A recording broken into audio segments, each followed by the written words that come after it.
Did you know that you can access digital craft collections just by using the humble word processor? Maybe you've seen digital collections before and would love to use them, but have never known how to access the images. We're going to explore the simplest, quickest, easiest way to access all images, and the software I'm using is free.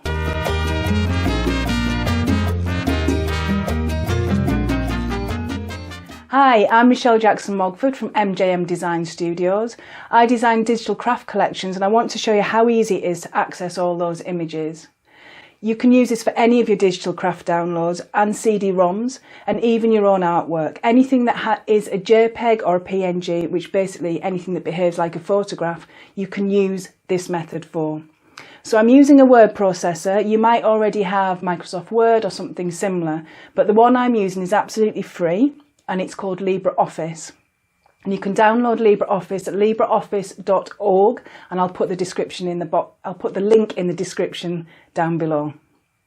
So shall we go and have a look at the computer and get crafty? So this is your LibreOffice suite, and you can see down here you've got all the different elements of the software that you can access.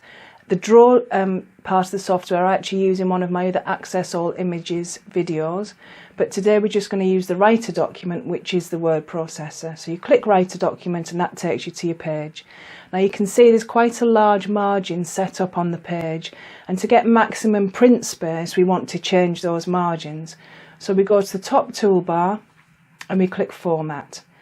Move down the drop down and click Page, and that'll give you all the elements that you can change on your page. So we go to the margin tabs here, and I'm going to put the value of 0 in each one. Now if your printer prints borderless, then it will allow you to set it to these.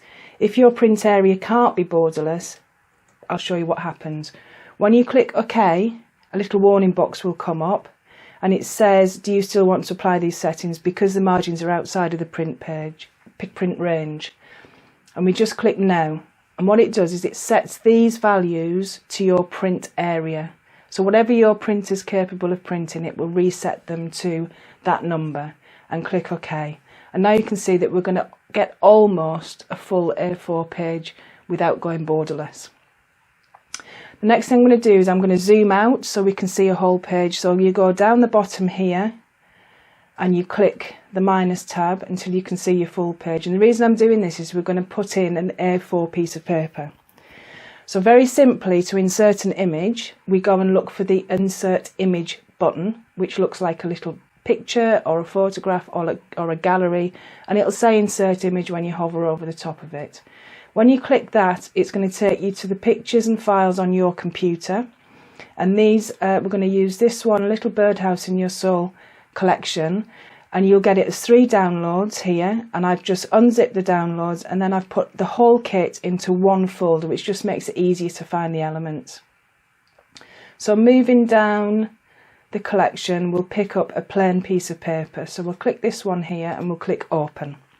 Now you see it's come on as square because all the papers in my collections are 8 by 8, and that's quite common with the digital craft collections, that there'll be square papers, and I want to make this to fill in the A4.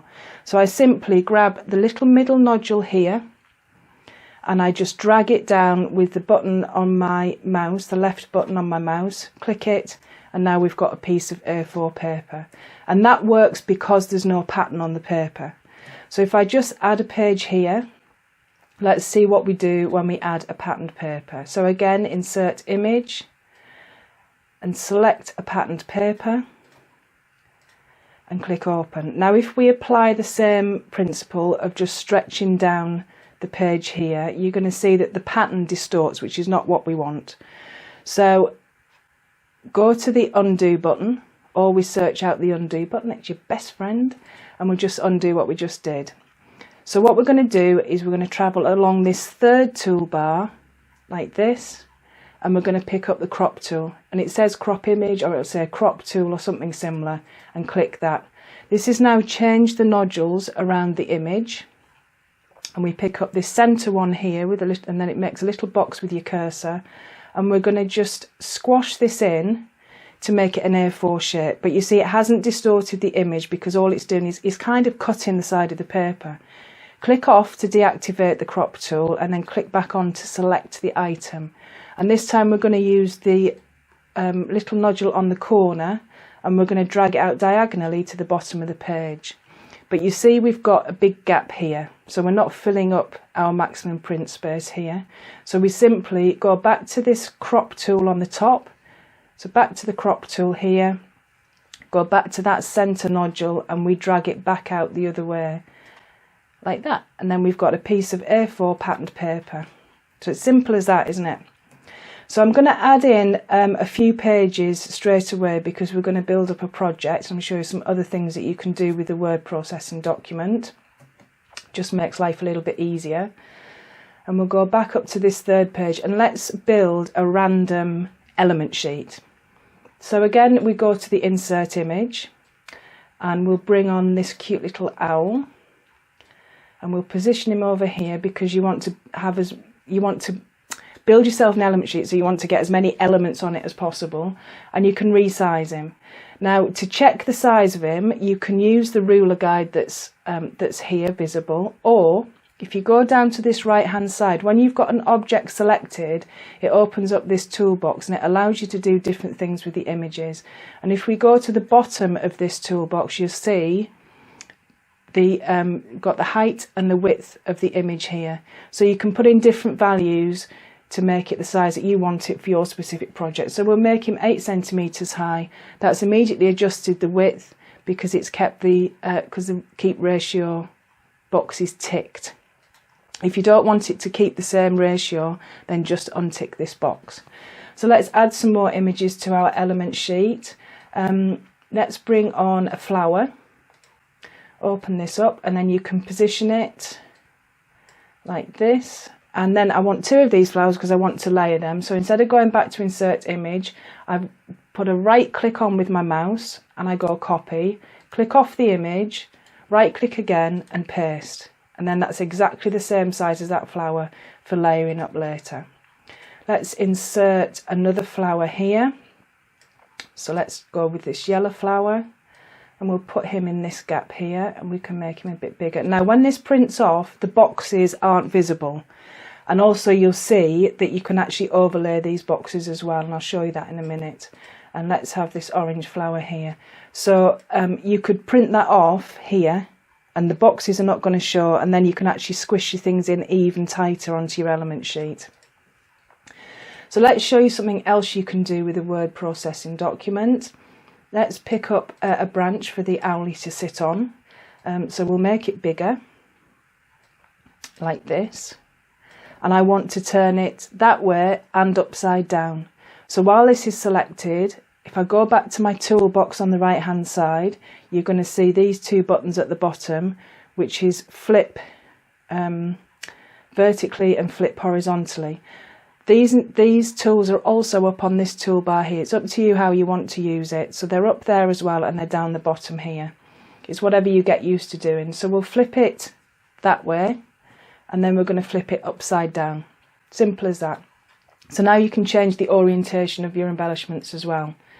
One more thing you can do is that we can colour embellishments. So let's pick up this little yellow flower here, and it is quite diddy, so we'll make it bigger.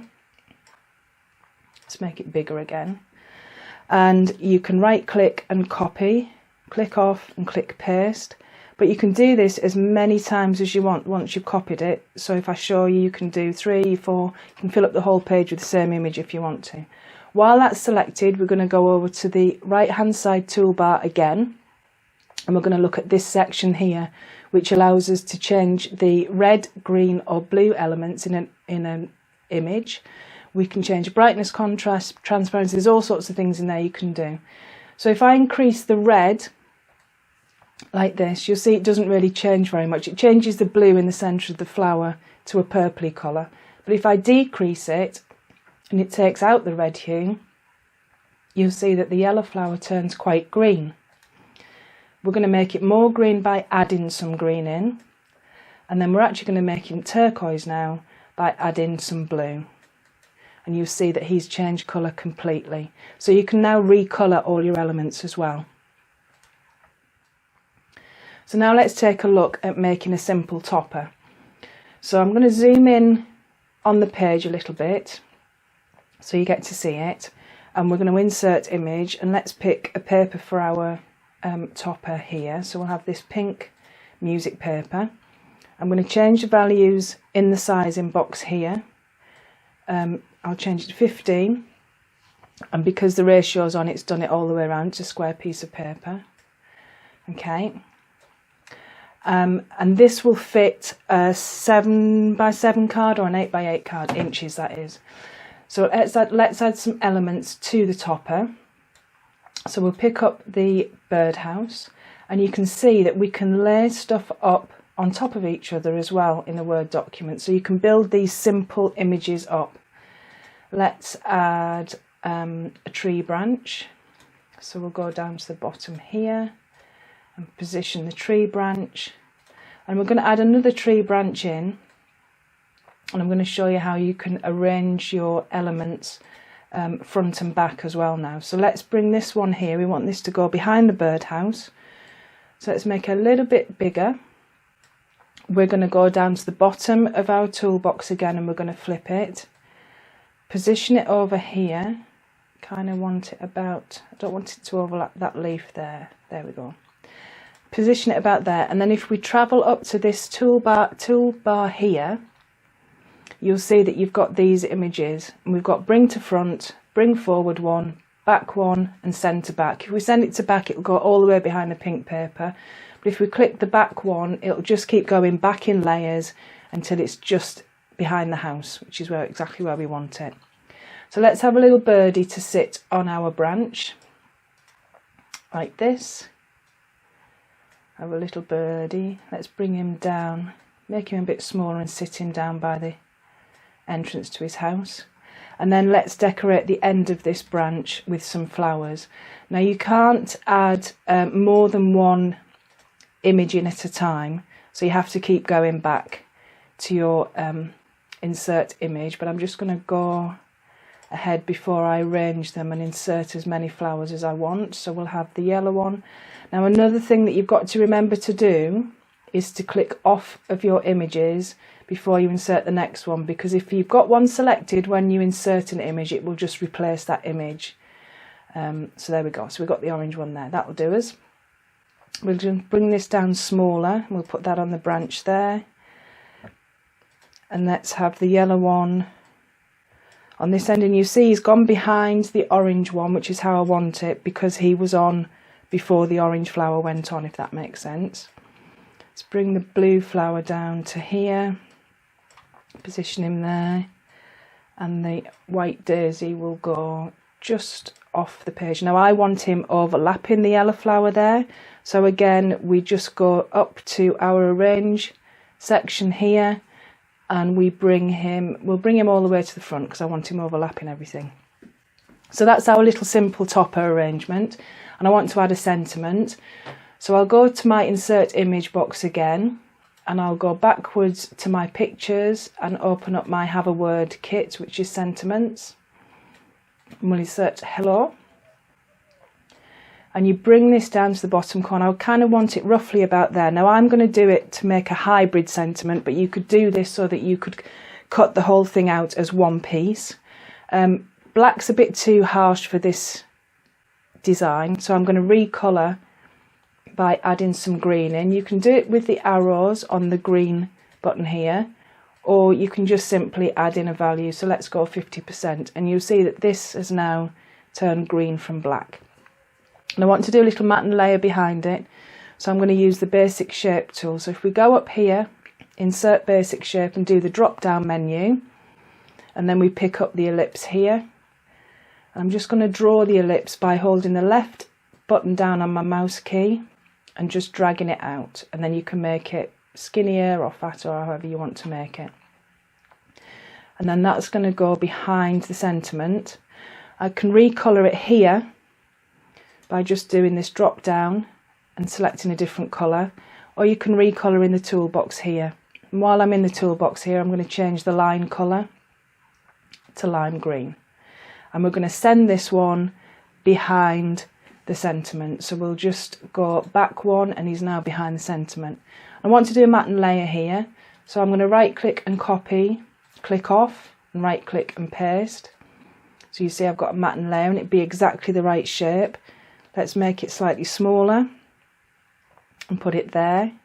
I'm going to change the line design on it over here on the drop down. I'm going to pick a dashed line. Let's go with that one there so it looks like it's a stitched line, and then back up to this bar here, and we'll go back one so it's behind the sentiment. When I'm happy with the size of it and the look of it, like I said, you could do it so you could arrange the tree branch over the sentiment and cut it all out as one piece, or you can separate your elements out like this and then build a little hybrid section to print off. And talking of that, you can actually make a whole element page to make this a hybrid design as well. So you could just use this as your designer, like your design tool, and then make it make an element sheet to print off and make a hybrid card. So all I did was I selected the birdhouse, right click copy, and then on the next page paste it. So again, let's just show you again. So we'll pick up the birdie, right click copy, go to the next page, right click and paste, and there's our birdie. And I want two birdies so I can do layers. So we copy and we paste like that, and you just continue on. Let's pick up a flower and paste it, and you continue on, and actually you can just click off of that and paste again because we've already copied it. Click off it and paste again, and you keep going, building up your element sheet, as many elements as you want to hybrid with. You could leave elements on there, you could leave your tree branch on there and your house on there, and then just build up this section here. It's whatever you want to do, but when you're happy with it, you simply file, print, and then you go on and get crafty. I've printed the paper off from the project that we've just created in the Word document, and you can see the papers here and the random element sheet that we made. So now you can make your own paper pads in whatever size that you want them within your A4 page, if that's what you're printing onto. And you can make your random element packs, make things the size you want them, change the orientation, change the colour even, and create the packs that you want. We then use the software to go a step further, and we built a basic topper and a little sentiment block. And from that you can create a project like this. So just using it as a topper that you can add your gems and ribbons to, a bit of dimension with your foam pads, whatever it is you want to do. Then taking that design a step further, we then separated out our elements here. And so using it as a design tool, knowing that all these elements are exactly the right size to fit on our topper shape here. And then you can create your hybrid projects and really go to town with all your crafty goodies that you've got in your stash at the moment. But maybe you don't want to use it as a design tool, maybe you just literally want to use it to access your images, and that's absolutely fine. You can access your images, create your paper packs, create your embellishment packs, and when you feel the need you can go to them and use them like a craft collection and create whatever it is that you want. Now you can access all the images, the sky really is the limit. So you see how easy it is to access all images just using that word processing document. It really is the quickest, simplest and easiest way to access the images, just to allow you to go and get crafty. Digital crafting is a great resource. You never run out of your favourite paper, you never run out of your favourite embellishment. Again, it's always there, it's always to hand whenever the crafty need strikes. And with all the printable mediums out there, the possibilities are completely endless. So you've got t-shirt printing, you can print onto bags, you can print canvas, cottons for people who love to sew, you can incorporate it into your sewing projects as well. You've got printable acetate, as well as all the papers and cards, and there's so many different versions of them as well. There's even printable shrink plastic. It's just an endless resource of infinite possibilities, and you're really only limited by your imagination. If you like any of my craft collections, please visit my Etsy store, which is MJM Design Studios, and I will put a link in the description box down below. And while you're there, please subscribe and click the bell for notifications of crafty goodness coming up soon. Thanks very much for stopping by and watching the video. I hope you've enjoyed it, and I'll see you really, really soon. And until then, happy crafting.